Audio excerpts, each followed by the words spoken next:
विज्ञान भारती थर्ड कक्षा 8 की अभ्यास कार्य पुस्तिका में हम लोग इकाई 16 के प्रश्नों को करेंगे। इकाई 16 है ऊर्जा के वैकल्पिक स्रोत। अब हम शुरू करते हैं प्रश्नों को। प्रश्न 1 है, निम्नलिखित प्रश्नों के सही विकल्प को छांटिए।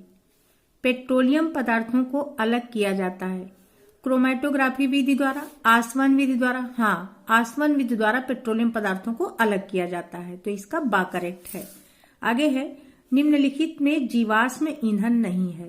देखिए, जीवाश्म ईंधन जो है वो पृथ्वी के अंदर से प्राप्त होते हैं। कोयला और पेट्रोलियम होते हैं मुख्य रूप से जीवाश्म ईंधन।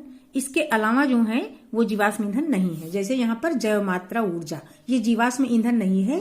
ये जीव जंतुओं के मलमूत्र या फिर गोबर से प्राप्त होने वाली ऊर्जा होती है। ग नंबर है, सौर ऊर्जा को ऊष्मीय ऊर्जा में बदला जाता है सोलर सेल द्वारा। नहीं, सोलर सेल से सौर ऊर्जा को सीधा विद्युत ऊर्जा में बदलते हैं। सौर जल ऊष्मक द्वारा। हाँ, सौर जल ऊष्मक में सौर ऊर्जा को ऊष्मीय ऊर्जा में बदला जाता है, और सोलर कुकर में भी। तो इसका 2 और 3 सही है। यहाँ पर 2 और 3 सही, जो सा नंबर है इसको हम करेक्ट करेंगे। आगे है, सौर सेल द्वारा सौर ऊर्जा को सीधे बदला जाता है। अभी हम इसकी बात ऊपर कर चुके हैं कि सौर सेल या सोलर सेल जो है वो सौर ऊर्जा को विद्युत ऊर्जा में बदलता है। इसका सा वाला करेक्ट है। आगे है, सोलर कुकर में हरित गृह प्रभाव या ग्रीन हाउस इफेक्ट के लिए उत्तरदायी होता है उसका जो ऊपर कांच का ढक्कन लगा होता है ना, वही। तो इसका ये बा सही है। 2 नंबर है, दैनिक जीवन के क्रियाकलापों में कोई 5 क्रियाकलाप की सूची बनाइए जिसमें आपको ऊर्जा की आवश्यकता होती है और आपने किन ऊर्जा स्रोतों का उपयोग किया है। लिखिए, तरफ उन क्रियाकलापों को लिखना है जिनमें ऊर्जा की आवश्यकता होती है, और इधर लिखना है ऊर्जा के स्रोत को। तो कपड़ों में प्रेस करना, इसको हम विद्युत ऊर्जा से करते हैं। अनाज सुखाना, अनाज हम धूप में सुखाते हैं तो यहाँ सौर ऊर्जा व्यय होती है। साइकिल चलाने में पेशी ऊर्जा खर्च होती है। ऐसे ही भोजन पकाने के लिए हमें ऊष्मीय ऊर्जा चाहिए और रोशनी के लिए प्रकाश ऊर्जा चाहिए। हम इसके अलावा अन्य क्रियाकलापों को भी अपने हिसाब से शामिल कर सकते हैं। अगला प्रश्न है, दिए गए ऊर्जा के नवीकरणीय एवं अनवीकरणीय ऊर्जा स्रोतों को छांटकर उनके उचित स्थान पर सूचीबद्ध कीजिए। यहाँ पर ये ऊर्जा के स्रोत लिखे हुए हैं, हमें छांटना है इसमें कौन से नवीकरणीय ऊर्जा के स्रोत हैं उनको हमें यहाँ पर लिख देना है, और कौन से अनवीकरणीय ऊर्जा के स्रोत हैं उनको इधर लिख देना है। तो नवीकरणीय ऊर्जा के स्रोत वो हैं जो समाप्त नहीं होने वाले हैं और हमको बार बार मिल सकते हैं, यानी उनको हम रिचार्ज कर सकते हैं। तो उनमें आ जाएंगे पवन ऊर्जा, सौर ऊर्जा, भूतापीय ऊर्जा और जल ऊर्जा। अनवीकरणीय ऊर्जा के स्रोत मुख्य रूप से जीवाश्म ईंधन वाले होते हैं, या फिर यूं समझ लें कि इनमें मुख्य रूप से कोयला और पेट्रोलियम शामिल है। तो पेट्रोल, एलपीजी गैस, डीजल और कोयला, ये अनवीकरणीय ऊर्जा के स्रोत में आ जाएंगे। 4 नंबर है, निम्नलिखित कथनों को ध्यान पूर्वक पढ़कर सही विकल्प चुनिए। कथन 1 कह रहा है कोयला, पेट्रोल, रसोई गैस आदि ऊर्जा के नवीकरणीय स्रोत हैं। नहीं, ये अनवीकरणीय स्रोत हैं, इसलिए गलत है। कथन 2 है, अनवीकरणीय ऊर्जा स्रोतों के उपयोग से वायु प्रदूषण होता है। ये सही है। तो हमने देखा कि कथन 2 सही है और कथन 1 गलत है।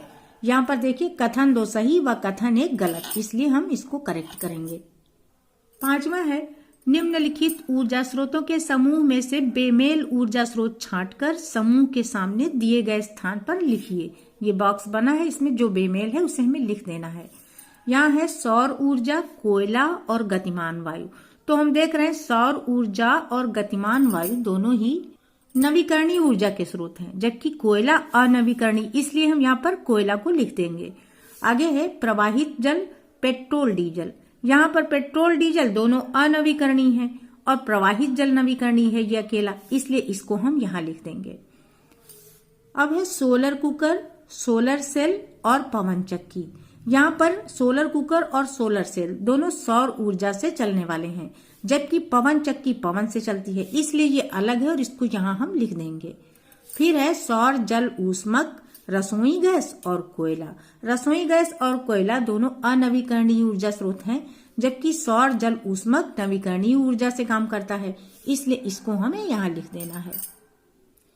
6 नंबर प्रश्न है, निम्नलिखित सूची में संयंत्रों के माध्यम से परिवर्तित ऊर्जा के स्वरूप का नाम लिखिए। तो सौर ऊर्जा, सोलर सेल, और यहाँ पे हमें लिखना है कि सोलर सेल सौर ऊर्जा को किस ऊर्जा में बदलती है, तो विद्युत ऊर्जा में बदलती है। ऐसे ही पवन ऊर्जा, पवन चक्की के माध्यम से ये भी विद्युत ऊर्जा में बदलती है। और जल ऊर्जा, इसको टरबाइन क्या करता है, विद्युत ऊर्जा में बदल देता है। और रासायनिक ऊर्जा गोबर गैस प्लांट के माध्यम से ऊष्मीय ऊर्जा में या फिर अन्य ऊर्जाओं में बदल। 7 नंबर है, रिक्त स्थानों की पूर्ति दिए गए शब्दों की सहायता से कीजिए। यहाँ पर जो शब्द दिए हैं इन्हीं का प्रयोग करके हमें रिक्त स्थानों को भर देना है।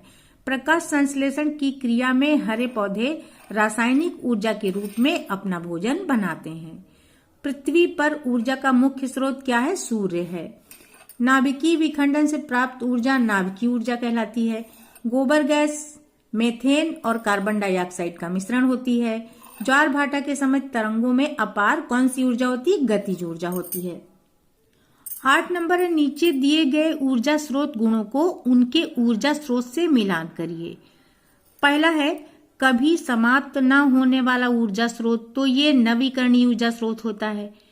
प्रकृति में सीमित मात्रा में उपलब्ध होता है अनवीकरणीय ऊर्जा स्रोत, और पुनः प्राप्त किए जा सकते हैं नवीकरणीय ऊर्जा स्रोत, और प्रदूषण उत्पन्न करते हैं अनवीकरणीय। स्थायी ऊर्जा स्रोत होता है नवीकरणीय, तो नवीकरणीय को हमने इससे मिला दिया है, और जो अनवीकरणीय के गुण हैं उनको हमने अनवीकरणीय से मिला दिया है। अब है चित्रों में दिए गए ऊर्जा संयंत्रों को पहचान कर उनके नाम लिखिए। यहाँ पर हम देख रहे हैं ये सोलर कुकर का चित्र है, तो यहाँ पे सोलर कुकर हमें लिख देना है। ये पवन चक्की है और ये है सोलर सेल, उसके नीचे बना है सौर जल ऊष्मक। 10वां प्रश्न है, निम्नलिखित में से सत्य असत्य कथन छांटकर बॉक्स में लिखिए। पंखा, बल्ब, हीटर आदि की आवश्यकता ना होने पर उन्हें बंद कर देना चाहिए, ये एकदम सत्य है। हम यहाँ सत्य भी लिख सकते हैं और ये टिक भी कर सकते हैं। भोजन पकाने के लिए प्रेशर कुकर का उपयोग करना चाहिए, ये बिल्कुल सही है। नवीकरणीय ऊर्जा स्रोत का अधिक उपयोग नहीं करना चाहिए, ये गलत है, क्योंकि हमें नवीकरणीय ऊर्जा स्रोत का ज्यादा से ज्यादा उपयोग करना चाहिए।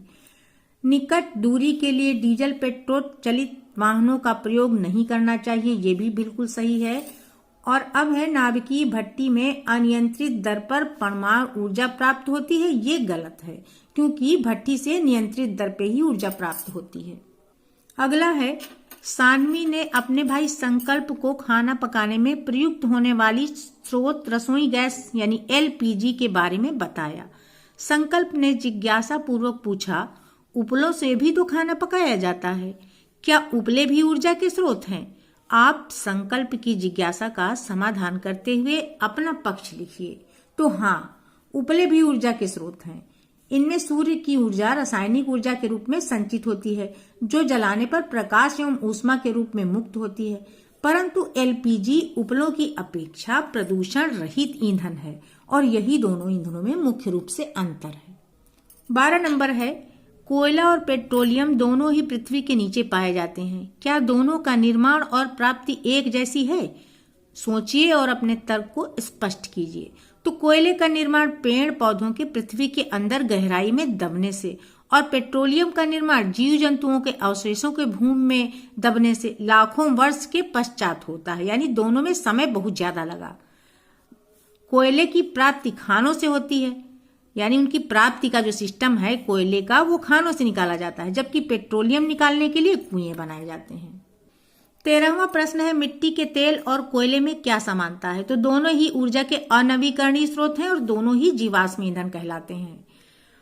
अब है, क्या समुद्री ज्वार भाटा से प्राप्त ऊर्जा नवीकरणीय स्रोत है? कारण स्पष्ट कीजिए। तो हाँ, समुद्री ज्वार भाटा से प्राप्त ऊर्जा नवीकरणीय स्रोत है, क्योंकि यह प्रत्येक दिन ज्वार भाटा के समय प्राप्त की जा सकती है और इसका स्रोत असीमित है।